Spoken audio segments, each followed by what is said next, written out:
Mari kita berdoa. Kami menyerahkan diri kami pada sepanjang hari ini, terusannya sore hari ini. Kami datang di bait-Mu yang kudus, di altar-Mu Tuhan, menyembah-Mu, memuji-Mu Tuhan. Pada kesempatan kali ini Tuhan, kami rindu mendengarkan sabda-Mu, suara-Mu, tuntunan bimbingan-Mu lewat hamba-Mu. Engkau pakai dia Tuhan, hikmat, marifat, urapan-Mu mengalir atas hamba-Mu, sehingga kuasa Roh Kudus bekerja, sehingga kami dapat bertumbuh, tidak menjadi pendengar saja, tetapi menjadi pelaku firman. Terpujilah nama-Mu, bekerjalah Tuhan. Dalam nama Yesus, haleluya, amin. Amin. Saya sapa kita semua, shalom. Shalom. Sekali lagi shalom. Shalom. Nah, Bapak Ibu, saudara-saudari, teman-teman sekalian, saya kira ketika berdiri di sini, saat melihat orang lain berbicara, saya pikir semudah berbicara di depan bison. Ternyata saya rasakan kali ini ternyata grogi juga. Dan untuk saat ini saya ingin berbagi pernyataan sekaligus pertanyaan nanti. Kalau kemarin Opung, ya, pendeta senior mengatakan bahwa bosan itu dosa. Maka saya ingin bertanya juga, apa melakukan hal biasa itu dosa? Tergantung. Kata Pak Enos tergantung. Ya, Pak Enos tadi Bilang dulu kemarin Pak Moses mengatakan apa? Lupa. Kemarin pendeta senior, Bukan pendeta, pastor senior mengatakan bahwa memiliki rasa bosan itu adalah dosa. apa? Dosa atau tidak? Dosa atau tidak? Apa itu? Bosan. Bosan. Ya. Bosan. Ya. Dan sebagian dari kita menjawab bahwa itu tergantung dari bosan seperti apa. Ada yang mengatakan tidak, ada juga yang mengatakan ya. Dan salah satu yang mengatakannya adalah, saya pikir Opung juga. Ya, dia setuju bahwa bosan itu dosa. DSOA. Yesus. Dio ya. Dio. Nah, saudara-saudari, ketika kita Kenapa saya bilang bosan? Bosan itu jadi pengangguran. Tidak mau aktif, tidak berbuat, tidak kreatif, tidak ada inisiatif. Jadi stuck dia. Oke, lanjut. baik, kita lanjut. Hal melakukan biasa pernah kita lakukan. Ya, tidak semua orang bisa melakukan hal yang dari cakupan standar. Ya. Bahkan ketika kita belajar, ada standar kompetensinya. Tidak semua orang mampu melakukan di luar dari standar itu. Bahkan ada beberapa daripada kita yang mungkin tidak memenuhi standar. Jadi saya pikir itu adalah hal yang wajar ketika manusia melakukan hal yang biasa, yang dalam tanda kutip semampunya. Tetapi bukan tidak menganggap dirinya tidak mampu, tetapi semampunya dia melakukan usaha itu, tetapi hanya itulah yang dia mampu. Setuju? Setuju, katakan amin. Amin. Oke, slide berikutnya. Untuk lebih pasti kenapa saya membahas tentang hal biasa ini, mari kita baca Kejadian 4 ayat 1 sampai 5.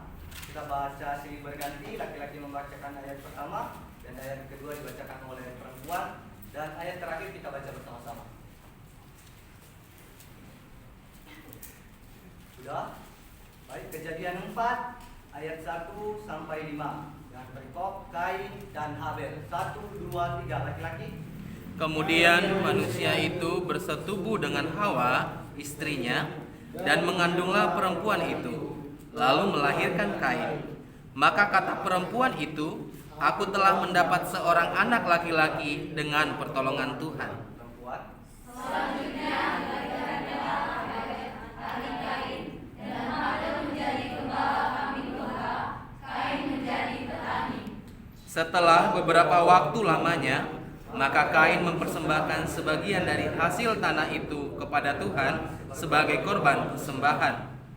Habel juga mempersembahkan korban persembahan dari tanah susu kambing dombanya, jadi lemak-lemaknya. Maka Tuhan mengindahkan Habel dan korban persembahannya itu. Kita bersama-sama. Tetapi Kain dan korban persembahannya tidak diindahkannya. Lalu hati Kain menjadi sangat panas, dan mukanya muram. Amin. Nah, pertanyaannya sekarang, di saat manakah Habel marah? Sebelum memberikan korban persembahannya atau sesudah memberikan korban persembahannya? Sesudah.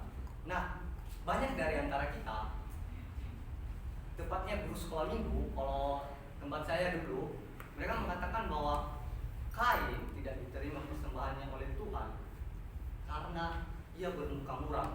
Tapi setelah saya baca dan saya pahami, Kain bermuka muram, berwajah muram ketika dia tahu bahwa persembahannya itu tidak diindahkan oleh Allah. Ya, namun yang jadi pertanyaannya sekarang, yang salahnya siapa?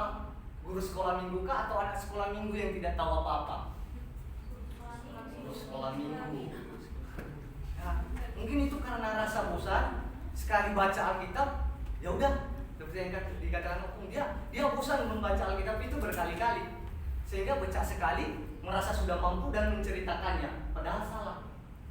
Ya, setelah saya pahami bahwa Kain muram wajahnya setelah tahu Tuhan Allah yang diberikan persembahan yang dia persembahkan hasil dari pencapaiannya lah, tidak diindahkan. Siapa di antara sini ketika kita sudah bekerja keras, kita menyerahkan makalah paper kepada dosen dan dosen itu terutama buat semester 6. Coret, kembalikan lagi, kesal nggak? Kesal. Jadi wajar dong kalau Kain itu muram wajahnya. Wajar. Sebab kita merasakan saat ini. Jadi kita tanya lagi, yang salah siapa, kita atau dosennya? Apa dosennya yang tidak berkemanusiaan? Dia tidak kasihan, tidak melihat perjuangan mahasiswa yang entah seperti apa dia ngetiknya atau seperti apa dia ngecoret dia coba atau enggak bikin balik. Saya punya pengalaman seperti itu. Saya mengirim file, katanya kurang baik, kau tambahkan lagi definisinya. Saya tambahkan sampai 5 kali dan itu hanya kata sudah cukup baik. 5 kali saya mengirim PPT penjelasannya dan jawabannya sudah cukup baik. Mau kesal? Ya kesal.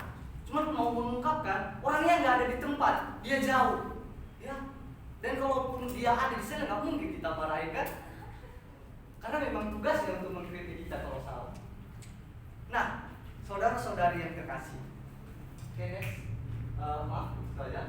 Dalam Kejadian 4 ayat 1-5 ini, dari sekian yang saya ungkapkan tadi, dari sekian banyak pertanyaan, pernyataan, sebelumnya kita ketahui bahwa dalam kisah ini terdapat 5 tokoh. Allah, Adam, Hawa sebagai istrinya Adam, Kain sebagai anak sulung, dan Habel sebagai anak kedua. Ya, walaupun dari cerita berikutnya ada anak ketiga dari Adam dan Hawa, kita hanya membahas ayat yang ini aja. Nah, kita fokus untuk 2 orang saja yang menjadi menjadi bahan perbincangan orang-orang sampai masa kini. Apa yang terjadi antara Kain, Habel, dan Allah? Kain dikatakan bahwa dia anak sulung. Ya, jelas. Karena dia lahir pertama, lebih dulu dibanding Habel, adiknya. Nah, kalau saya lupa kalau bahasa orang luar Kain itu apa, tapi kalau Habel mereka menyebutnya Kobil dan Hobil. Jadi ketika penginjilan di luar, saya menyebutkan nama Kain dan Habel itu adalah Kobil dan Hobil. Nah, saya menyebutnya Nabi Adam dan Siti Hawa. Jadi Bapak Ibu, mereka punya anak namanya Kobil. Ipin. Ya, kayak gitu. Jadi saya menceritakan bahwa siapa Kain. Di sini tersirat jelas bahwa Kain duluan lahir sehingga dia adalah anak sulung dalam satu keluarga tersebut. Lalu lanjut lagi, apa identitas dirinya Kain itu? Dia bekerja sebagai petani. Tahu petani? Tahu. Nah, keluarga saya dua-duanya pendidik, orang tua saya puji Tuhan. Tapi juga di luar mereka pendidik, balik dari sekolah mengajar, mereka bertani. Jadi saya tahu kehidupan petani itu seperti apa. Ya, petani bisa memanen dalam waktu jangka dekat. Nah, bisa 3 bulan. Contoh jagung jagung ditanam tunggu tinggal 3 bulan, 120 sampai 130 hari itu bisa dipanen. Benar nggak? Siapa yang pernah benar kan? 3 bulan kita bisa panen. Ya, walaupun nanti tergantung hasil panennya seperti apa. Ya, bisa saja modalnya nggak balik dengan hasil yang dipanen. Memulai kerja lebih dulu dan lebih tua daripada Habel. Perlu diketahui lagi, pokok penting dari hidupnya Kain ialah identitasnya sebagai anak sulung. Dia duluan lahir dan yang pastinya dia duluan memulai karirnya. Ya, atau ada di antara kalian, teman-teman kita, di antara kita di sini semua yang mungkin punya adik, tetapi adiknya lebih dulu masuk kelas 1. Ada? Ya, kalau lebih dulu adiknya bisa membaca masih normal ya. Tapi kalau lebih dulu adiknya masuk kelas 1, mungkin dipertanyakan lagi. Ditanyakan kenapa? Ya, perlu dipertanyakan. Aduh, ada yang nggak beres tuh dengan masa pertumbuhan anak ini. Nah, selanjutnya kita perlu tahu lagi. Maaf, balik dulu slide-nya. Nah, Kain ini selain menjelaskan tentang anak sulung itu adalah penerus. Dan mengenai kisah Kain yang sebagai anak sulung ini, yang sebagai penerus harusnya banyak sekali mengundang tafsiran-tafsiran baru. Ya, apalagi kalau pada zaman mereka memang anak sulunglah yang menjadi tulang punggung, sampai sekarang pun seperti itu. Ya. Dan laju lagi mengenai petani ada yang paling unik. Ada pernyataan yang pro kontra dengan hal ini. Bagaimana pada zamannya Kain, mereka itu bercocok tanam dengan tempat yang sama. Padahal kita pelajari di sejarah, pada zaman dahulu itu mereka bercocok tanam dengan berpindah-pindah tempat. Benar nggak? Yang belajarnya benar, yang nggak suka bolos pasti tahu. Tapi yang nggak suka bolos ya alhamdulillah mungkin nggak tahu. Iya, itu pro kontra ketika aku mencoba mengenali. Oh, berarti dalam dia menunggu adiknya tua dan sampai sejam itu mereka tidak berpindah-pindah tempat. Padahal kalau menurut sejarah mereka itu berpindah-pindah tempat. Begitu juga dengan tempat mereka bercocok tanam. Bahkan jauh sebelum itu bukan bercocok tanam dulu yang duluan mereka kerjakan. Nah, ini cuma referensi bagi kita untuk lebih mencari tahu lagi bahwa tidak segampang dijelaskan oleh guru sekolah minggu Kain dan Habel itu. Sehingga saya termasuk korban penyesatan guru sekolah minggunya. Oke, lanjut. Habel. Berbicara tentang Habel adalah anak kedua. Anak kedua lahir setelah Kain. Namun, perlu diketahui bekerja sebagai gembala kambing domba, berternak itu lama dibanding bertani. Ketika dimulai dari nol, teman-teman semua, saudara-saudari berternak ayam, mulai dari nol, anak kecil itu sampai maksudnya anak ayam, anak ayam, ya ayam kampung atau ayam apalah terserah. Bayangkan sendiri anak ayam berapa tahun baru bisa kawin, belum bisa langsung beranak kan dia kawin dulu, dan itu ditunggu proses apa kawinnya itu benar apa enggak, dan setelah itu berlanjut lagi. Beda dengan Kain tadi yang sebagai petani, dia bisa mendapatkan hasil jika dia bersungguh-sungguh dalam waktu dekat dibanding Habel. Padahal Habel adalah anak bungsu pada saat itu sebelum adiknya lahir lagi. Yang perlu diketahui lagi, mempersembahkan korban persembahannya tepat bersamaan dengan kakaknya Kain. Ayo kita baca pasal ketiga, 1, 2, 3. Setelah beberapa waktu lamanya, maka Kain mempersembahkan sebagian dari hasil kepada Tuhan sebagai korban persembahan. Lanjut ayat keempat. Habel juga mempersembahkan korban persembahan anak sulung kambing dombanya, yakni lemak-lemaknya. Maka Tuhan mengindahkan Habel dan korban persembahannya itu. Walaupun tidak tertera bahwa pada waktu yang sama, tetapi kita bisa membayangkan mereka sama-sama mempersembahkan. Apa nilai lebih daripada Habel? Dia bisa mengejar ketertinggalannya dibanding Kain. Walaupun walaupun Kain duluan keluar, duluan lahir, Habil bekerja keras bisa menyaingi waktu. Walaupun banyak rintangan, dia berternak lebih lama, tapi dia bisa menyaingi, menyamakan waktu itu untuk mempersembahkan korban persembahan. Jadi yang menjadi pertanyaan sekarang, apa yang dilakukan Kain selama Habil bekerja? Akankah ia mempersembahkan persembahan sebelum Habil? Ya kita nggak bisa mengatakan enggak, tidak juga mengatakan tidak, sebab yang tertulis di Alkitab tidak ada. Tapi yang dengar, ya ampun, Kain mempersembahkan, Habil yang menilai adalah Tuhan yang Maha Tahu. Karena Tuhan yang Maha Tahu, ini patut, ini tidak patut. Jadi kedaulatan ada di tangan Tuhan. Boleh atau tidak diterima atau tidak. Kedaulatan Tuhan.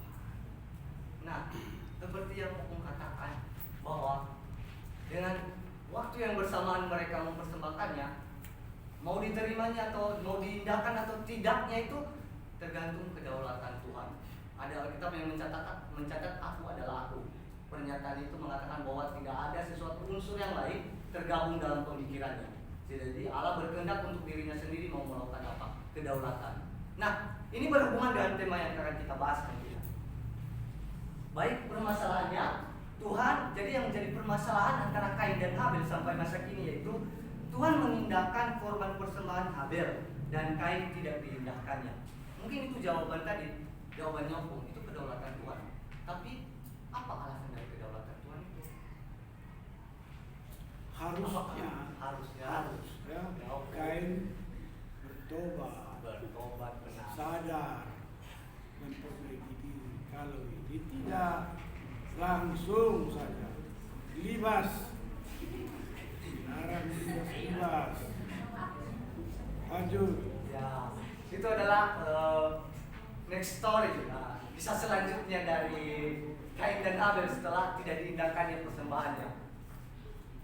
Lalu catatan yang perlu diperhatikan, diindahkannya itu berkenan.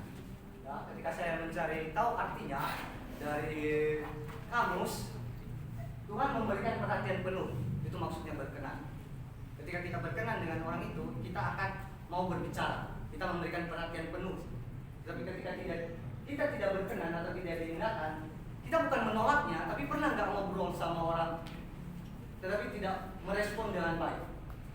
Sekedar dia berbicara, tapi kita tidak menjadi pendengar yang baik. Bahkan respon pun nggak ada, dengar aja. Dia kayak ngomong sama dinding. Pernah kan? Nah, seperti itulah Tuhan kepada Kain. Sebenarnya Tuhan nggak menolak. Tuhan tidak menolak persembahan Kain. Cuma Tuhan tidak tertarik dengan persembahan Kain. Karena itu tadi, Habil lebih baik persembahannya dibanding Kain. Lah, lalu apa yang menjadi perbedaannya lagi? Next. Saya mencari terjemahan bahasa Yunani dan Ibraninya. Saya agak oleng dikit dengan bahasa itu, tetapi nanti saya menjelaskan apa persamaan mereka dari 3 bahasa. Bahasa literatur yang saya cari ini Inggris, Yunani, dan Ibrani. Perlu kita baca ayat bahasa Inggrisnya? Perlu ya? Perlu. Nah, ketika teman-teman memperhatikan, saudara-saudari memperhatikan, di sana tertulis Kain brought some of the fruit. Itu tertulis dalam ayat ketiga. Saya ulang, Kain brought some of the fruit. Itu Kain. Some artinya itu sebagian, beberapa, atau kalau diartikan tidak sepenuhnya. Ya, tidak sepenuhnya. Pernah memberikan persembahan? Seringan membersihkan persembahan? Ketika uang kita ada 50, kita memberikan 5.000, itu termaksud sebagian bukan? Sebagian. Jadi sama dengan Kain ya, kita memberikan persembahan. Tapi mungkin beda ya artinya. Mungkin saja. Kita lanjut. Kedua adalah Abel dalam bahasa Inggris also juga membawa persembahannya, ya, fat portion from some of the firstborn of his flock. Ya, Habil juga membawa persembahannya. Apa? Coba ya, gak tertulis ya.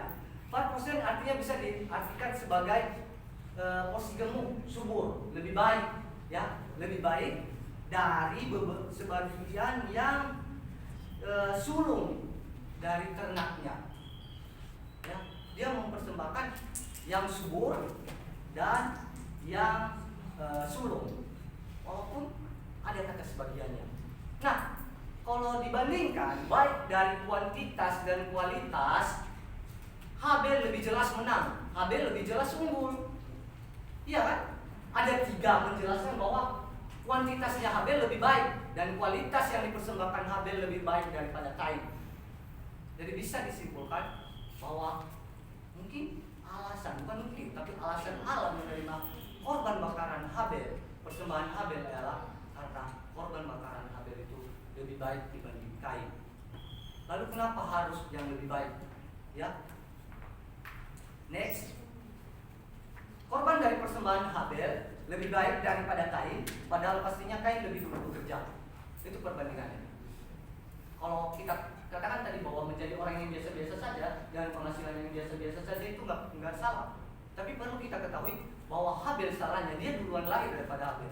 Kain lebih duluan lahir daripada Habel dan lebih duluan bekerja daripada Habel. Tetapi kenapa hasilnya lebih di bawah Habel? Bahkan tidak ada nilai lebih dari yang dia berikan. Belum lagi ketika kita bandingkan waktu mereka mempersembahkannya pada waktu yang sama. Lalu ngapain Kain selama ini? Dan Habel menyerahkan seluruhnya, sebab anak sulung domba yang baik akan menjadi bibit atau induk dan menentukan keberhasilan kedepannya. Dan banyak tafsiran lain mengenai kejadian ini. Ketika kita punya seekor ayam yang baik, entah itu jantan dan betina, kalau yang paling baik itu dia akan menjadi bibit. Kalau Dias, kalau ada tamu, nggak bakalan mungkin mereka mengambil bibit ayam, induk ayam itu kepada tamunya. Jarang, walaupun ada. Tetapi itu jarang, mereka bikin 10 kali, 100 kali. Ini nanti berternaknya dapat dari mana lagi yang lebih bagusnya. Tapi Habel tidak memikirkan itu. Walaupun mungkin itu korban persembahan pertamanya yang diberikan kepada Tuhan. Dia tidak pikir panjang, dia langsung mempersembahkan. Itu nilai lebih dari Habel mempersembahkan secara terukur, satuannya terukur. Kalau Kain mikir-mikir dia, yang mana ini, yang mana ini, Tuhan tahu latar belakangnya. Jadi kita juga semua kejujuran itu harus terukur, keikhlasan, kerelaan terukur, bukan Holland saja. Tahu Holland kan? baik. Itu tambahan dari apa nilai lebih daripada Kain. Nah, yang menjadi kesimpulan untuk beberapa slide itu adalah korban persembahan Habel diindahkan Tuhan karena lebih baik dibandingkan Kain. Ya, tapi bukan berarti persembahan Kain itu terlalu buruk. Standar, dia mempersembahkan apa yang dia hasilkan. Ya, tetapi ya memang Kain lebih memberikan hasil yang terbaik lagi. Jadi saudara-saudari yang terkasih, yang menjadi tema kita pada saat ini setelah semua percakapan yang di atas, yaitu next, say God, not the basic, but the bomb. Saya ulang, once again, say God, not the basic, but the bomb. Ada yang bisa mengartikannya? Jangan artikan secara harfiah. Kalau bisa juga nggak apa-apa. Tapi kalau mau menerjemahkannya dalam artinya maksudnya kayak mengartikan istilah, silakan. Kalau mampu istilah, mampu harfiah juga nggak apa-apa. Berkata-berkata bisa. Ada yang bisa? Bisa si Tommy. Oh, ini bisa.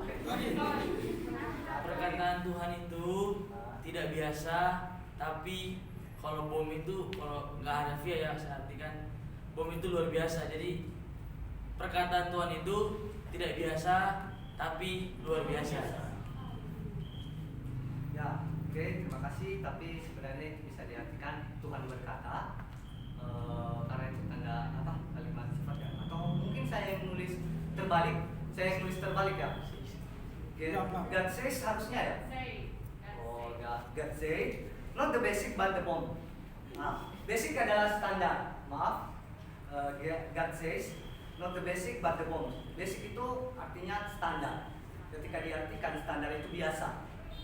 Bom itu identik dengan meledak. Bom itu diartikan dengan meledak. Nah, meledak berarti membuat kita terkejutkan. Wow, dahsyat, berarti luar biasa. Tuhan berkata bukan yang biasa, tetapi yang luar biasa. Oke, ada amin? Amin. Itu yang menjadi temanya, catat. Nah, apa yang menjadi poin dari mengapa Tuhan lebih memilih yang luar biasa daripada yang biasa? Mengapa harus yang luar biasa?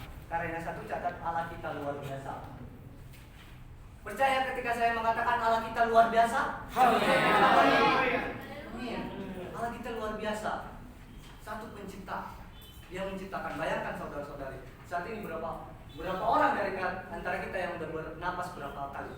Bisa berhitung sehari ini kalau kita bernafas berapa kali? Ketika kita bernafas, udara itu masuk melalui hidung kita, masuk ke tenggorokan, masuk ke paru-paru, dari ke alveolus. Dari alveolus itu dibawa ke jaringan-jaringan sel, melalui darah, peredaran darah.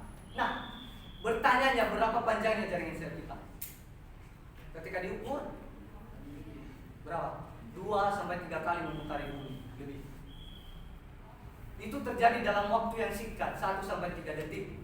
Bagaimana Tuhan menyusun organ dalam tubuh kita ini? Belum lagi ekresi, itu cuma pernafasan. Belum ekresi, ya, belum proses ginjal. Oleh karena itu Tuhan menciptakan manusia lama. Ya, lama sekali. Makanya kita tercipta seperti luar biasa. Kita unik dibanding makhluk yang lain. Kita punya akal budi. Itulah nilai kita lebih. Mengapa Tuhan menginginkan hal yang luar biasa dari ciptaannya? Karena Allah kita itu luar biasa. Amin. Dia menciptakan kita diciptakan seperti luar biasa. Dia memakai cara yang luar biasa. Bayangkan 1,3 detik, 1-3 detik itu bisa berproses di dalam tubuh kita untuk mengalirkan pernafasan melalui organ-organ yang lain. Udara, belum lagi ngebuangnya nanti, baru hidup lagi.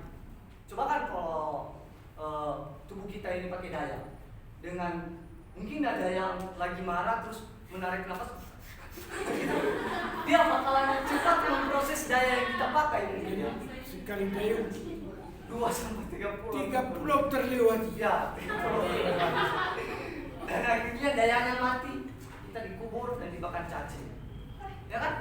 Tapi itu sesederhananya aja kita bisa menyimpulkan bahwa Tuhan kita luar biasa. Belum ketika kita bercerita apa yang diciptakannya yang lain. Lalu berencana, siapa coba yang bisa merencanakan sedetail yang dilukiskan di dalam Alkitab? Dari mulanya Allah menciptakan langit dan bumi sampai wahyu yang diwahyukannya kepada Yohanes. Itu disebut rancangan kemuliaan. Amin. Luar biasa berbicara. Amin. Memberi. Ya, sampai sekarang Tuhan itu dari seberapa juta miliar puluhan ribunya manusia di dunia ini, dia memberi. Gak ada yang namanya, mungkin sebagian orang mengatakan itu karena dia tidak percaya Tuhan. Tapi saya yakin semua yang ada di sini, ya kita bukan jumlah yang sedikit di sini. Tapi kita menikmati semua rahmat yang diberikan Tuhan. Benar? Coba dihitung dulu rambut kita semua. Susah orang. Yang kelihatan saja. Dan seutas rambut di kepala. Kalau kamu percayakan dia, itu dihitung oleh hebat.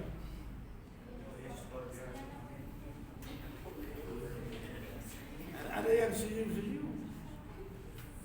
Karena apa? Baru yang di kepala, belum di tangan di mana-mana. Itu semua tercatat. Nah, belum lagi ketika berbicara Allah yang luar biasa sebagai penyelamat, penghakim, yang maha hadir, yang paling berkuasa dan tidak dapat diselami. Lagunya apa itu? Selamat.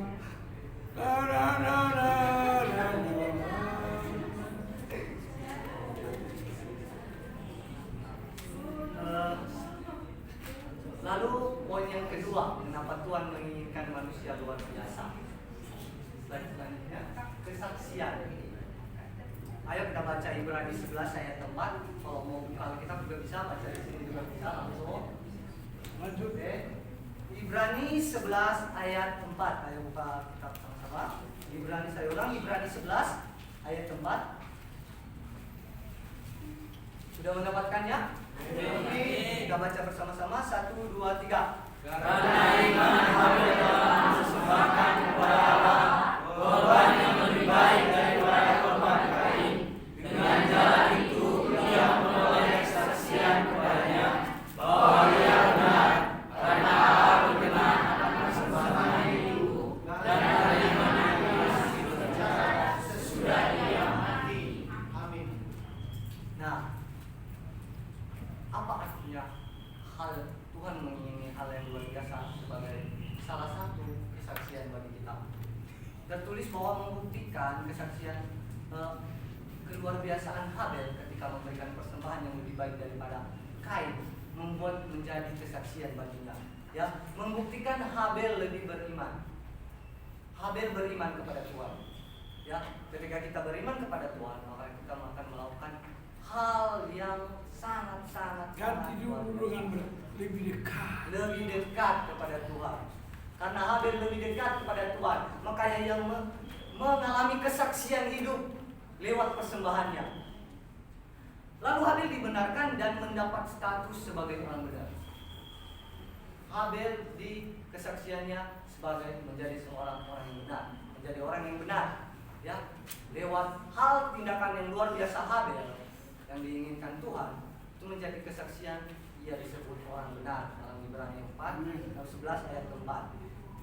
Lalu Habel menyaksikan kemuliaan Allah. Bisa kebayang ketika kita mati darah kita masih bisa ngomong. So pasti. So pasti kata waktu. Karena Sudah pasti. kita sudah diberi darah, toh. Tubuh dan darah. Jadi itu kesaksian hidupnya Habel. Walaupun dia juga sudah mati, dia menyadari dia dibunuh dan dia masih berteriak kepada Tuhan. Itu menjadi kesaksian bagi kita. Jadi kalau banyak di antara kita melakukan pelayanan hanya dengan standar yang biasa, tidak salah. Tidak salah. Tapi jangan juga menganggap kita benar. Berpikir dulu, ini udah di batas kemampuan kita belum?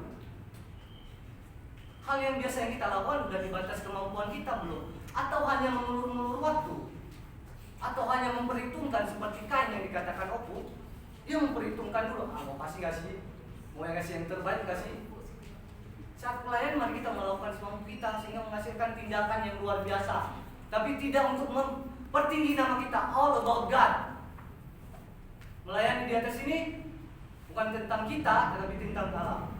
All about God, semua tentang Allah. Jadi jangan berpaling hati juga ketika kita sudah bisa melakukan hal yang luar biasa dalam pelayanan. Ada amin? Amin.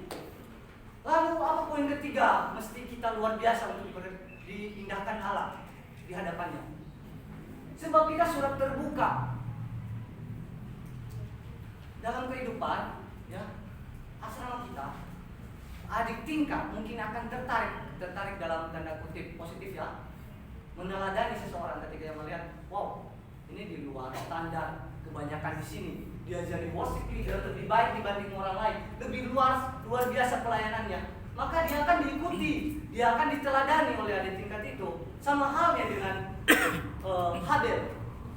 Ya, dia menjadi surat terbuka sampai saat ini. Jadi ketika kita melakukan hal yang luar biasa, saudara-saudari, kita seperti surat terbuka yang memberikan hal yang baik kepada orang lain. Ini aku oleh karena karunia Tuhan. Paulus mengatakan itu, ya, ada karena kasih karunia Tuhan. Kalau Allah mengatakan aku adalah aku, maka Paulus mengatakan aku adalah aku yang lebih baik karena karunia Tuhan. Karunia Tuhan, kasih karunia Tuhan. Jadi kita lebih baik luar biasa karena kasih karunia Tuhan, menampilkan hal yang luar biasa, membuktikan sebagai kita surat terbuka sehingga orang lain yang melihat kehidupan kita mendapat kesaksian juga lewat hidup kita yang sebagai surat terbuka. Amin. Amin. Amin. Nah, orang akan tertarik kepada hal yang luar biasa, bukan hal yang biasa. Kalau melihat yang biasa, ya udah biasa aja. Terus juga kalau kita melihat orang melakukan atraksi tapi biasa, oh biasa aja, aku juga bisa. Tapi coba kan kalau melakukan hal yang luar biasa berusaha untuk bisa seperti itu. Iya kan? Sama halnya. Lebih dari lompat baju ya. Ya, lebih dari lompat batu hias. Nah, seperti kasih yang luar biasa sabar. Ya, apa yang bisa kita wujudkan sebagai surat terbuka dalam tindakan yang luar biasa? Kasih yang luar biasa sabar. Tetap sabar, ya. Walaupun banyak godaan, banyak himpitan, sabar, dan sabar terus. Berapa kali kita memaafkan orang yang bersalah kepada kita? 7 kali. Ya, ada kalinya terakhir kan, berarti tidak terbatas. Masih ada selanjutnya. Kalau dari aljabar, biasanya rumus itu dipakai n kali n kali n titik kali n titik n. Yang dalam arti walaupun ada ujungnya, tetapi titik-titik itu mengisyaratkan tidak terbatas di dalamnya berapapun penjumlahannya. Ya, seperti itulah memaafkan seperti itu. Sabar yang luar biasa, tidak terbatas. Kasih yang luar biasa tanpa syarat, kasih agape. Itulah kasih yang luar biasa. Kita harus terapkan itu di dalam hati kita. Sebagai peran kita sebagai surat terbuka. Ya, banyak di luar sana yang masih belum mengenal Kristus. Bahkan ada yang sudah mengenal Kristus tapi meninggalkan Kristus. Jadi tugas kita sebagai surat terbuka, ini aku, lihat aku. Kasih karunia Tuhan berperan di dalamku. Aku bisa memerankan kasih yang luar biasa, kasih agape sehingga mereka berpindah. Mereka melihat kembali, oh ternyata ini hal yang benar melalui kita. Karena tidak semua orang mempunyai karunia Allah berbicara kepadanya langsung. Kalau Allah berbicara langsung kepadanya, saya kira manusia bisa jadi Paulus keberapa semuanya. Lanjut, kasih yang abadi, hikmat, ketaatan yang luar biasa. Nah, keteladanan yang luar biasa lebih baik dibanding sekedar biasa. Ya tidak salah sih menjadi biasa, cuman keteladanan yang luar biasa itu lebih baik. Tahu kata lebih baik? Berarti lebih dibutuhkan dibanding hal yang biasa. Oke? Nah, kesimpulannya bagi kita apa? Mari biasakan berbuat hal yang luar biasa. Bukan dituntut, tapi biasakan. Karena tadi kita balik lagi, wujud kita manusia, selagi kita manusia, enggak salah kita berbuat yang biasa. Tapi pertanyaannya, akankah kita sudah melakukan penuh perjuangan? Tidak. Kalau belum, berarti masih belum. Bukan taraf, bukan nilai itu wujud dari hasil, bukan hal biasa itu harus luar biasa. Nah, pertanyakan lagi. Ya, terutama buat pelayanan. Sebab Allah kita yang luar biasa patut menerima yang luar biasa. Ketika penjabat aja kita menghadap penjabat, kita menjabat petinggi, perlakuan kita lebih baik dibanding kita bertemu dengan yang mungkin ada di antara kita ya. Kalau bertemu dengan orang yang lebih tinggi, walaupun dia bukan orang tua, kita lebih hormat dibanding orang tua kita. Gimana? Setuju nggak dengan pertanyaan ini? Ada beberapa, tapi saya nggak mau memikirkan hal itu urusan seseorang. Tapi saya kadang seperti itu, karena saya berpikir kalau saya berbuat suka-suka saya, biasanya orang tua lebih mudah memaafkan dibanding orang yang di luar sana. Ya, kita lebih menaruh hormat. Lalu apalagi dengan hal yang luar biasa? Kita memberikan hal yang biasa, pertanyakan lagi. Allah yang luar biasa patut menerima hal yang luar biasa. Setuju? Ada amin? Amin. Dan terbiasa melakukan hal luar biasa mendatangkan kesaksian. Nah, kesaksian itu datang dari hal yang luar biasa. Ketika pergumulan kita yang kita alami luar biasa, seringkali di situ datang kesaksian. Benar? Oh, biasa-biasa aja hidup orang, mana ada mendapat kesaksian? Barusan saya mendapat kesaksian tadi. Hari-hari ini saya sangat sibuk, ya super sibuk. Saya merasa orang lain nggak pernah sibuk selain saya. Belum mengurus jadwal perkuliahan yang tertunda, belum mengurus praktek yang akan dilaksanakan hari ke depan, belum mengurus tugas-tugas saya yang selalu saya tunda karena saya selalu pelaku SKS dan sebagainya. Saya merasa terlalu sibuk, tapi lewat dari pergumulan itu terjadinya konflik. Saya mau menceritakan, saya bukan curhat ya, tapi ini kesaksian. Saya mendapat bahwa hikmat, saya mendapat kesaksian bahwa saya selama ini menganggap saya terlalu sibuk, dan saya menganggap bahwa saya bisa mengerjakan kesibukan saya sendiri. Saya menghiraukan bahwa orang lain bisa membantu saya dalam kesibukan saya. Ternyata tidak. Dari orang yang tidak saya duga-duga, dari seorang yang tidak saya duga-duga bisa memberikan nasihat, saya mendapat kesaksian bahwa saya tidak sendiri mengerjakan kesibukan. Sebab saya hidup di dalam asrama. Jadi kalau ada masalah, bagi masalah, jangan menyelesaikan masalahmu sendiri. Sebab lebih mudah mengerjakan bersama-sama, walaupun kadang lebih ribet juga bersama-sama. Amin. Karena kembali tindih. Baik, kerjakan sapu itu. Kenapa kau kan belum megang sapu lebih dulu? Ya, tapi pikirkan, kerjakan bersama-sama dengan cara yang benar. Oke?